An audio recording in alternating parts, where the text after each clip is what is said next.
ओम शांति। आज 3 नवंबर 2023 है और आज प्यारे बाबा के साकार रूप से चले हुए मधुर महावाक्यों को स्पष्ट करेंगी आदरणीय आशा दीदी। ओम शांति दीदी। ओम शांति। प्यारे बाबा ने कहा, मीठे बच्चे, ज्ञान योग की शक्ति से वायुमंडल को शुद्ध बनाना है। स्वदर्शन चक्र से माया पर जीत पानी है। वायुमंडल का प्रभाव बहुगामी है।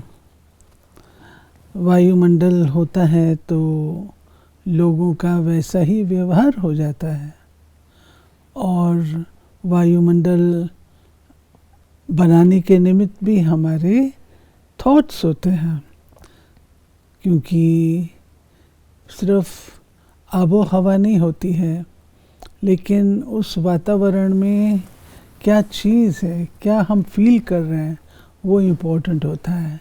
जैसे घर होता है, मंदिर होता है, गुरुद्वारा होता है, फिल्म थिएटर होता है, सबका फ़र्क है। वो फ़र्क क्यों है? क्योंकि हमारी थॉट्स। तो बाबा कहते हैं जैसे हमारे विचार होते हैं वैसा वायुमंडल बनता है। तो ज्ञान और योग के आधार से हमने जहाँ हम रहते हैं वहाँ के वायुमंडल को बहुत अच्छा बनाना है। कि स्वदर्शन चक्र वो साधन है जिसको कहते हैं कि चलाया श्री कृष्ण ने असुरों का गला काटा। तो वास्तव में कोई और असुर इस तरीके के रूप के नहीं होते हैं, लेकिन स्वदर्शन अर्थात अपनी आत्मा का दर्शन करते हुए मैं क्या आत्मा हूँ और क्या मुझे बनना है, अगर इस बात का एहसास करते हुए हम ये चक्र को रिवाइज करते हैं अपने सतयुग से लेकर के आज दिन तक, और आत्मा के उस स्वरूप में हम स्थित रहते हैं, वो दर्शन हम करते और कराते हैं, तो उससे माया जो है वो समीप नहीं आएगी। आज का प्रश्न है, किस एक बात से सिद्ध हो जाता है कि आत्मा कभी भी ज्योति में लीन नहीं होती? कहते हैं बनी बनाई बन रही, तो ज़रूर आत्मा अपना पाठ रिपीट करती है। अगर ज्योति ज्योत में लीन हो जाए तो पाठ समाप्त हो गया, फिर अनादि ड्रामा कहना भी गलत हो जाता है। आत्मा एक पुराना चोला छोड़ दूसरा नया लेती है, लीन नहीं होती। ये बाबा ने हमें बेसिक बात ये बताई जो कि आम दुनिया की जो विचारधारा है उससे भिन्न है। दुनिया वाले यही समझते हैं कि आत्मा जाकर के ब्रह्म में लीन हो जाती है, आत्मा जाकर के ज्योति ज्योति में समा जाती है, लेकिन बाबा ने ये बात हमको स्पष्ट की है। आत्मा चैतन्य है, शिव बाबा चैतन्य है, तो चेतन चेतन में कैसे लीन होगा? नहीं हो सकता। आत्मा अलग है, परमात्मा अलग है। आत्मा अनादि अविनाशी है, परमात्मा अनादि अविनाशी है। अब आत्मा अगर जाकर के परमात्मा में लीन हो जाए फिर तो उसका विनाश हो जाए, तो वो तो होता नहीं, वो तो अविनाशी है। तो बाबा ये बात हमको स्पष्ट कर रहे हैं। गीत है आज का, ओ दूर के मुसाफिर। बाबा ने कहा, अब जो योगी और ज्ञानी बच्चे हैं जो औरों को समझा सकते हैं, वो इस गीत का अर्थ यथार्थ रीति समझ सकते हैं। जो भी मनुष्य मात्र हैं सब कब्र दाखिल हैं। कब्र दाखिल उनको कहा जाता है जिनकी ज्योति उझाई होती है, जो तमो प्रधान है, जिन्होंने स्थापना की है और जन्म बाय जन्म पालना अर्थ निमित्त बने हुए हैं, उन सब ने अपने जन्म पूरे कर लिए हैं। फिर बाबा ने कहा, आदि से लेकर अंत तक किस किस धर्म की स्थापना हुई है, हिसाब निकाल सकते हैं।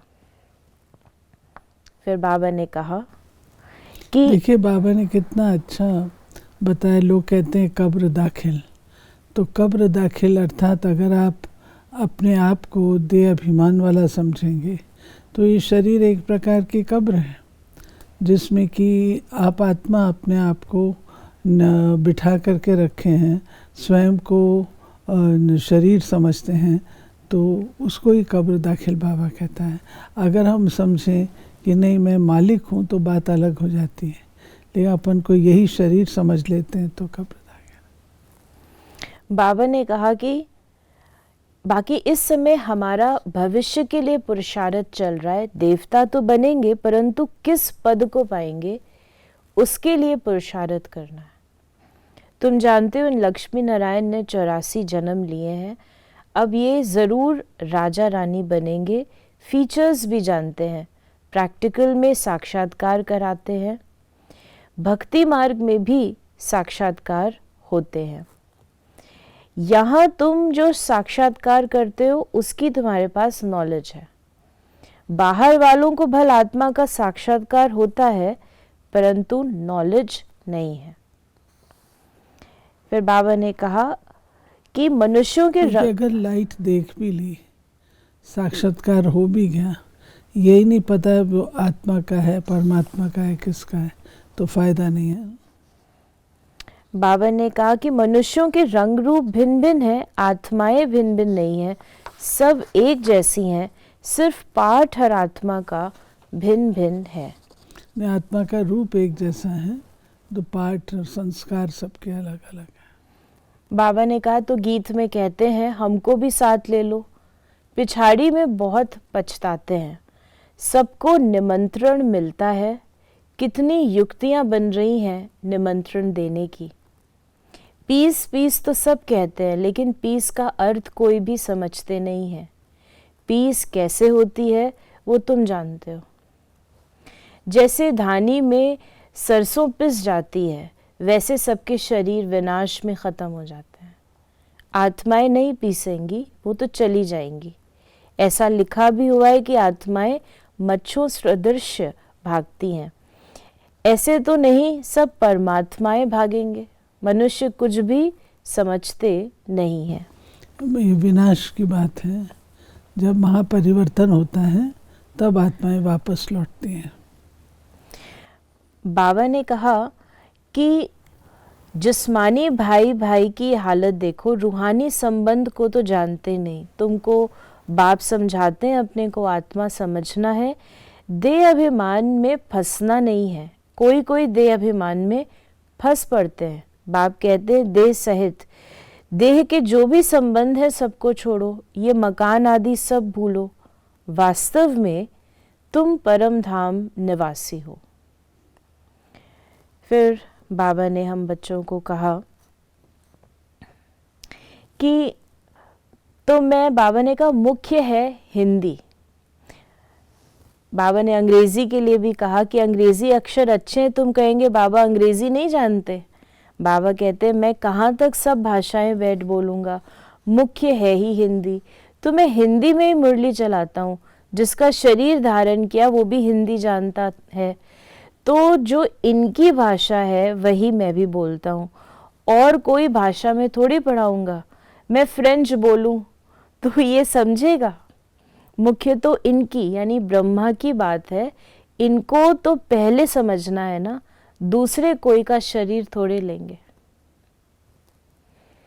फिर बाबा ने कहा गीत में भी कहते हैं मुझे ले चलो, क्योंकि बाप और बाप के घर का तो किसको भी पता नहीं है, गपोड़ा मारते रहते हैं। बाबा ने हम बच्चों को कहा सत्युग को कोई जानते नहीं है। झूठ उनको कहा जाता है जो चीज़ होती नहीं। जैसे कहते हैं परमात्मा का नाम रूप है ही नहीं, परंतु उनकी तो पूजा करते रहते हैं। तो परमात्मा है अति सूक्ष्म। उन जैसी सूक्ष्म चीज़ कोई है नहीं, एकदम बिंदी है। सूक्ष्म होने के कारण ही कोई जानते नहीं है। फिर बाबा ने हम बच्चों को कहा कि अभी डायरेक्ट देते हो तो भविष्य 21 जन्मों के लिए इंश्योर कर देता हूँ। डायरेक्ट इनडायरेक्ट में कितना फ़र्क है।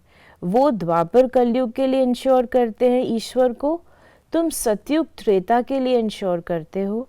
डायरेक्ट होने के कारण 21 जन्मों के लिए मिलता है।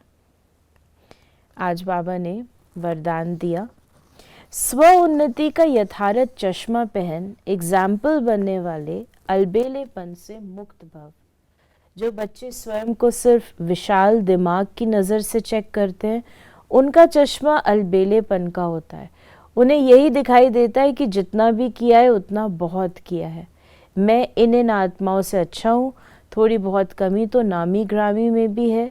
लेकिन जो सच्ची दिल से स्वयं को चेक करते हैं, उनका चश्मा यथार्थ स्व उन्नति का होने के कारण सिर्फ बाप और स्वयं को ही देखते, दूसरा तीसरा क्या करता है ये नहीं देखते। मुझे बदलना है, बस इसी धुन में रहते हैं, वे दूसरे के लिए एग्जाम्पल बन जाते हैं। राइट।